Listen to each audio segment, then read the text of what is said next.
कोशिश कर, हल निकलेगा, आज नहीं तो कल निकलेगा। हिम्मत मत हार, हिम्मत मत हार, पौधों में पानी दे, बंजर जमीन से भी फल निकलेगा। तो गाइस चलिए, मेरा नाम है नरेंद्र पूनिया और इस वीडियो में बात करेंगे एक बहुत ही most important topic, Gauss's law, Gauss का नियम। इस वीडियो में हम बात करेंगे गाउस नियम और यहाँ पर पढ़ेंगे आगे कि हम कूलम्ब्स लॉ से गाउस नियम को कैसे व्युत्पन्न कर सकते हैं, कैसे निकाल सकते हैं उसके, ओके। और उसके बाद इसे गाउस लॉ के एप्लीकेशन भी यहाँ पर पढ़ेंगे कि इसके क्या क्या अनुप्रयोग हैं। तो चलिए आप शुरू करते हैं गाउस नियम के बारे में। तो देखिए, किसी भी आपको यदि गाउस नियम समझना है कहीं पर भी, तो आपको इलेक्ट्रिक फ्लक्स पता होना चाहिए। इलेक्ट्रिक फ्लक्स क्या होता है, तो हमने लास्ट वीडियो में इलेक्ट्रिक फ्लक्स के बारे में बात कर चुके हैं। तो क्या होता है इलेक्ट्रिक फ्लक्स? इलेक्ट्रिक फ्लक्स होता है किसी भी ऑब्जेक्ट से रिलेटेड जितने भी विद्युत बल रेखाएं हैं, इलेक्ट्रिक फील्ड लाइंस हैं, उनकी संख्या को क्या कहते हैं? उसे पृष्ठ से संबंध इलेक्ट्रिक फ्लक्स कहते हैं, जिसे हम सिंपली लिख सकते हैं phi equals to E A cos theta. क्या होता है? ई ए कॉस थीटा, जहां पर ई क्या आपका इलेक्ट्रिक फील्ड, ए क्या है आपका एरिया और कोस थीटा क्या है यहाँ पर? थीटा किसके बीच में है? थीटा होता है यहाँ पर, मान लो आपके पास कोई भी ऑब्जेक्ट है इस प्रकार का, मान लो आपके पास कोई भी ऑब्जेक्ट है, तो इस ऑब्जेक्ट का इलेक्ट्रिक फील्ड, इलेक्ट्रिक फील्ड की डायरेक्शन ये है और इसकी एरिया वेक्टर की डायरेक्शन जो है वो इस दिशा में है। तो आपका जो थीटा होता है, ये थीटा ये किसके बीच में होता है? इस इलेक्ट्रिक फील्ड और एरिया वेक्टर के बीच का एंगल होता है थीटा, ठीक है। यानी आपका जो इलेक्ट्रिक फ्लक्स है वो तीन चीजों पर डिपेंड करता है, इलेक्ट्रिक फील्ड, एरिया पर और साथ ही थीटा के बीच में, जहाँ पर थीटा किसके बीच में? इलेक्ट्रिक फील्ड और ऑब्जेक्ट के एरिया वेक्टर के बीच में। क्लियर इतना?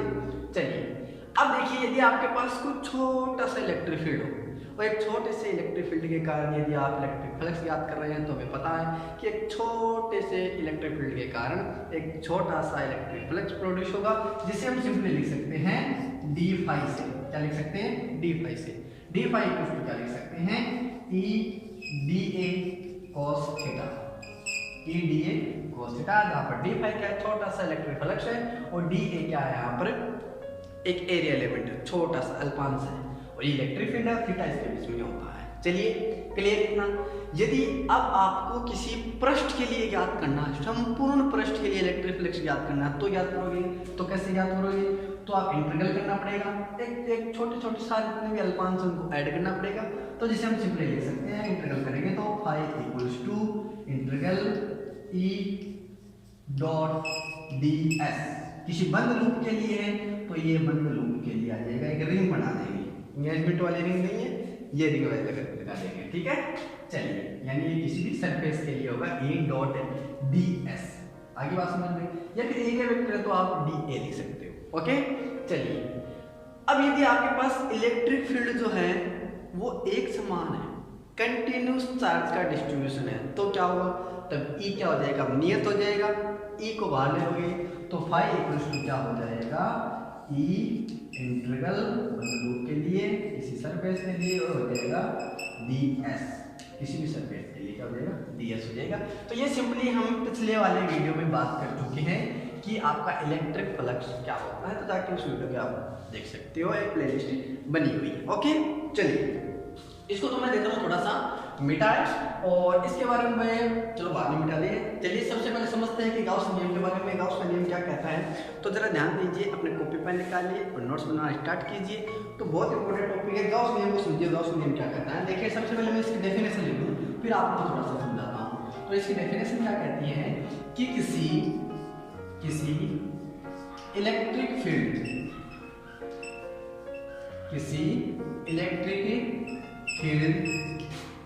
में स्थित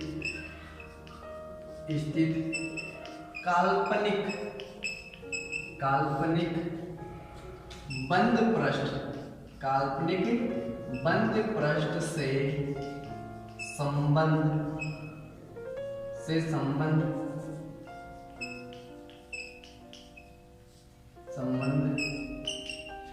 कुल इलेक्ट्रिक फ्लक्स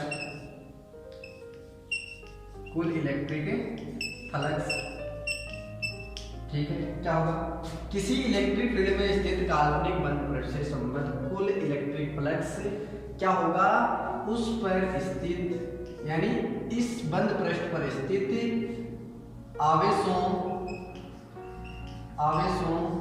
के बीजगणितीय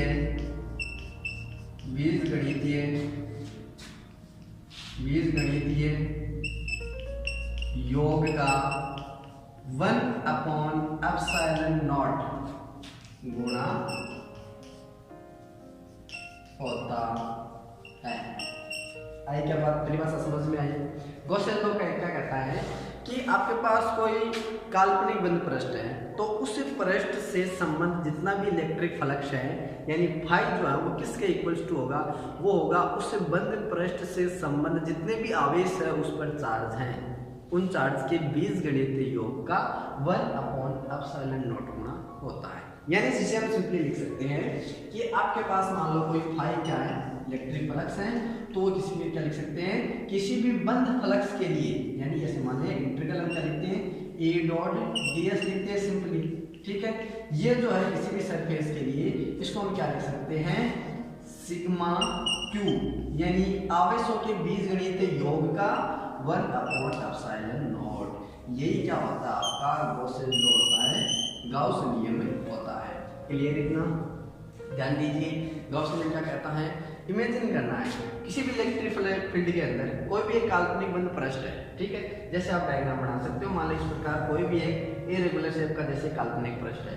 अब इस पृष्ठ से संबंधित जितना भी इलेक्ट्रिक फ्लक्स है, ठीक है, जितना भी इलेक्ट्रिक फ्लक्स होगा, जैसे ये पास हो रहा है जिससे हम यहाँ से पॉजिटिव लिखते हैं और यहाँ से नेगेटिव लिखते हैं, यानी जितने भी इलेक्ट्रिक फ्लक्स है वो इस पर उपस्थित चार्ज, जितने भी चार्ज इस पर उपस्थित है सभी का क्या होगा, बीजगणितीय योग का 1/ε0 होता, ये होता है गाउस नियम। क्लियर है, चलो तो एक चीज का ध्यान रखना, यहाँ पर जो इलेक्ट्रिक फ्लक्स होगा वो सिर्फ लोग यही बताता है कि इस लूप के लिए होगा, ये इस लूप पर जो भी चार्ज है उसी के कारण इलेक्ट्रिक फ्लक्स कैलकुलेट कर सकते हैं हम।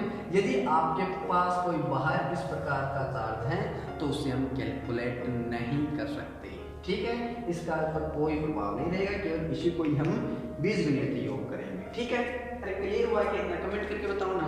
चलो आगे देखिए, अब यदि आपके पास ये बंद लूप इलेक्ट्रिक फ्लक्स जो है निर्वात के लिए, तो यदि किसी माध्यम में रखा हो तो माध्यम के लिए क्या लिख सकते हैं, simply phi equals to E dot ds equals to sigma Q upon epsilon r। यानी यहाँ पे केवल एक डिफरेंस होगा, वो डिफरेंस क्या होगा कि यहाँ पर एप्सिलॉन नॉट की जगह क्या आ जाएगा, एप्सिलॉन r आ जाएगा, जो किसी माध्यम की यहाँ पर क्या होती है, विद्युत क्षेत्रता होती है।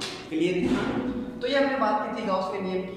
उम्मीद है कि आपको गाउस नियम समझ में आया होगा कि गाउस नियम क्या होता है। ठीक है, चलिए अब हम प्रूव करते हैं कि गाउस नियम को हम कूलम्ब फ्लो से कैसे प्रूव कर सकते हैं। क्लियर इतना, चलिए इस बारे में भी हम बात करते हैं। तो देखिए मैं थोड़ा सा इसको मिटा लेता हूँ। ओके, चलो अभी बात करते हैं कूलम्ब नियम के गाउस नियम की उत्पत्ति, यानी हम कूलम्ब नियम से गाउस नियम का व्युत्पन्न जो कैसे कर सकते हैं। तो समझिए, यहाँ पर जरा थोड़ा ध्यान दीजिए।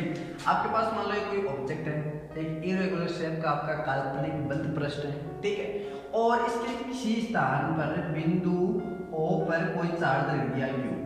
ठीक है, एक चार्ज रख लेते हैं और साथ ही क्या लेते हैं, यहाँ पर इस पर कोई अल्पांश ले लेते हैं, एक छोटा सा एरिया एलिमेंट ले लेते हैं और माना कि इस छोटे से एरिया एलिमेंट की डायरेक्शन होगी वो इस प्रकार होगी ds, और मान लो इसके अंदर जो इलेक्ट्रिक फील्ड यहाँ पर प्रोड्यूस होगा Q आवेश के कारण, वो मान लो इस दिशा में है। ठीक है, और मान लेते हैं दोनों बीच में थीटा एंगल। क्लियर है, और साथ ही इस Q चार्ज से इस अल्पांश जो डिस्टेंस है वो कितनी है, r है। समझ में आई, चलो तो देखिए यहाँ से अब Q आवेश के चार्ज के कारण यहाँ पर इलेक्ट्रिक फील्ड प्रोड्यूस होगा, इस अल्पांश से विद्युत बल रेखाएं गुजरेगी, इससे फ्लक्स पारित होगा, तो फ्लक्स कैलकुलेट करेंगे। लेकिन इससे पहले कि यहाँ पर चार्ज है वो r दूरी पर स्थित किसी अल्पांश पर लगने वाला बल या फिर इस चार्ज Q की वजह से r डिस्टेंस पर इस अल्पांश पर यदि हम इलेक्ट्रिक फील्ड निकालना चाहें तो वो कितना होगा, तो हम सिंपली वो कूलम्ब नियम से लिख सकते हैं। यहाँ से लिख रहा हूँ मैं, तो हम लिख सकते हैं कूलम्ब नियम से अल्पांश पर इलेक्ट्रिक फील्ड। ठीक है, कितना होता है इलेक्ट्रिक फील्ड? किसी भी पीछे आपने देखा होगा, हम पढ़ चुके हैं कि किसी भी पॉइंट चार्ज से r डिस्टेंस पर कोई बिंदु है तो उस पर कितना इलेक्ट्रिक फील्ड होता है। वही बात है, कोई पॉइंट चार्ज है उससे r डिस्टेंस पर ये अल्पांश है तो उस पर कितना इलेक्ट्रिक फील्ड होगा, जिसे हम लिख सकते हैं E = 1/4πε0 और Q/r² और r ये होता है कूलम्ब नियम से अल्पांश पर। ठीक है, इलेक्ट्रिक फील्ड। चलिए, इतना क्लियर हुआ। अब देखिए यहाँ से इलेक्ट्रिक फील्ड प्रोड्यूस हो रहा है, मतलब से इलेक्ट्रिक फ्लक्स भी पारित होगा। ठीक है, तो दूसरी स्टेप में मैं लिख सकता हूँ कि अल्पांश ds से पारित कुल इलेक्ट्रिक फ्लक्स, क्या निकालेंगे? कुल इलेक्ट्रिक फ्लक्स। बताओ कितना होगा, कैलकुलेट कीजिए इलेक्ट्रिक फ्लक्स को। क्या लिख सकते हैं हम? जिसे हम इलेक्ट्रिक फ्लक्स को, जिसे हम शुरुआत में पढ़ा था, यहाँ पर देखा होगा आपने कि एक छोटे से चार्ज के कारण एक छोटे से अल्पांश पर एक छोटा सा ही इलेक्ट्रिक फील्ड प्रोड्यूस होगा और छोटा सा ही हमारा क्या होगा, इलेक्ट्रिक फ्लक्स होगा। तो जिसे हम सिंपली लिख सकते हैं d = E ds cos theta. क्या होगा? E ds cos theta. आप देख सकते हो, इसको समीकरण नंबर 1 दे दो और इसको समीकरण नंबर 2 दे दो। ठीक है, सबसे पहले क्या बात की? सबसे पहले हमने बात की कि इस चार्ज q से r डिस्टेंस पर, इस अल्पांश पर, इस एरिया एलिमेंट पर जो है वो कितना इलेक्ट्रिक फील्ड होगा, वो कूलम्ब नियम से लिख सकते हैं। दूसरी हमने बात की कि इस अल्पांश से कितना इलेक्ट्रिक फील्ड यहाँ पर पास हो रहा है। ठीक है, अब यदि हम संपूर्ण पृष्ठ के लिए ज्ञात करना चाहें तो क्या करेंगे? तो देखिए, संपूर्ण पृष्ठ से पारित कुल विद्युत फ्लक्स कितना होगा बताओ? संपूर्ण पृष्ठ के लिए क्या होगा? संपूर्ण पृष्ठ के लिए हम क्या लिख सकते हैं?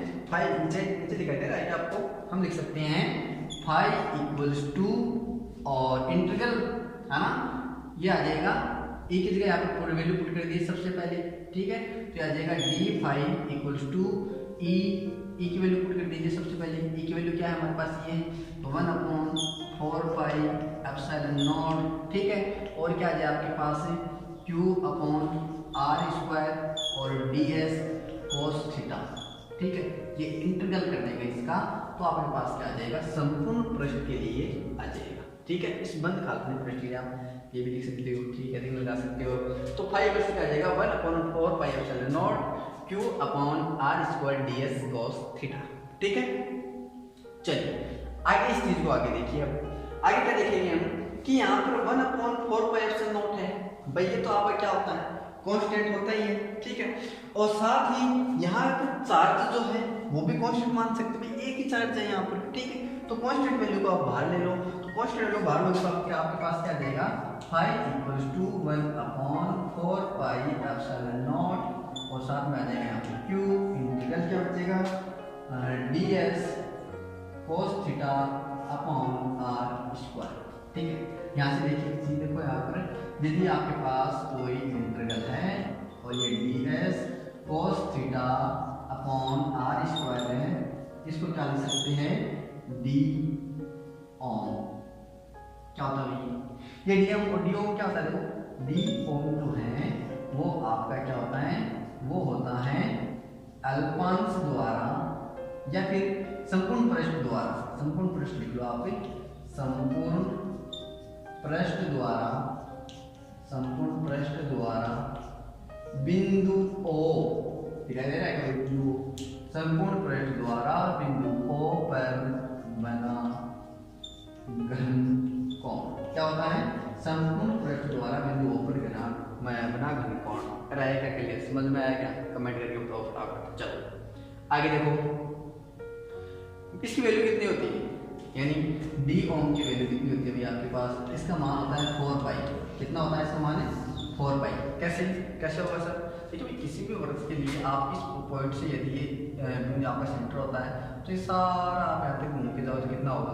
360। ऐसे वगैरह किसी अल्पांश के लिए किसी एक स्थान पर यहाँ पर दूर लेके सारे एंगल निकालेंगे तो कितना आएगा 360, 360 होता है 4 पाई के इक्वल। ऐसे मतलब 4 पाई के इक्वल हो जाएगा। तो यहाँ पर क्या पुट कर सकते हैं इसकी जगह 4 पाई। ठीक है, तो देखिए यहाँ पर नीचे जगह बच्चे दिखाई दे रहा है क्या आपको? यहाँ पर देखिए, अगर नहीं दे रहा तो आप जो बोल रहा हूँ सुन लीजिए। तो यहाँ से क्या आ जाएगा, phi equals to 1/4 pi epsilon not, ऊपर क्यू है और साथ में गुणा में क्या आ जाएगा 4 पाई आ जाएगा। 4 पाई से 4 pi cancel. Phi equals to क्या बचा है आपके पास, यहाँ लिख रहा हूँ। ठीक है, फाई इक्वल्स टू क्या बचा है, क्यू अपॉन एप्सिलॉन नॉट। और यही क्या होता है आपका गॉसेस लॉ होता है। अरे क्या समझ में, ये क्या नाम ये होता है गॉसेस लॉ होता है, HP हिंदुस्तान पेट्रोलियम। अरे नहीं, हेंस प्रूव्ड। ये क्या हो गया, हेंस प्रूव्ड हो गया, सिद्ध हो गया। क्लियर है, इस बात समझ में आएगी। आपको 3 काम करने हैं। इस Q से इस अल्पांश पर इलेक्ट्रिक फील्ड ज्ञात करना सबसे पहले। इसके बाद इस Q के कारण यहाँ इलेक्ट्रिक फ्लक्स जो है वो पारित होगा, तो इस अल्पांश के कारण इलेक्ट्रिक फ्लक्स पारित कर लोगे, कैलकुलेट करोगे। इसके बाद पूरे पृष्ठ के लिए कैलकुलेट करोगे तो ये आ जाएगा। सरल करोगे तो ये सारी वैल्यू आ जाएगी। तो आपके पास क्या आ जाएगा, कूलाम नियम से गाउस नियम की क्या हो जाती है, व्युत्पत्ति हो जाती है। अरे आया क्या समझ में? ठीक है, सिंपल सा टॉपिक था गॉसेस लॉ, और इस गॉसेस लॉ को हम कूलाम नियम से कैसे उत्पत्ति कर सकते हैं। क्लियर इतना? चलिए, तो हम नेक्स्ट वीडियो में बात करेंगे अभी कि इसके जो एप्लीकेशंस हैं, गॉसेस लॉ के जो अनुप्रयोग हैं, इनको लेकर हम चर्चा करेंगे विस्तार से। तो फिलहाल आज के वीडियो में इतना ही, मिलते हैं नेक्स्ट वीडियो में। तब तक के लिए take care and good bye, और अपना प्यार जरूर बनाए रखें। तो चलिए बताइए, क्या आपको समझ में आया कि नहीं आया, कहाँ प्रॉब्लम हुई है? गॉसेस लॉ पढ़ा है और उससे कूलाम नियम से गॉसेस लॉ की उत्पत्ति पढ़ा है। तो मिलते हैं नेक्स्ट वीडियो में, तब तक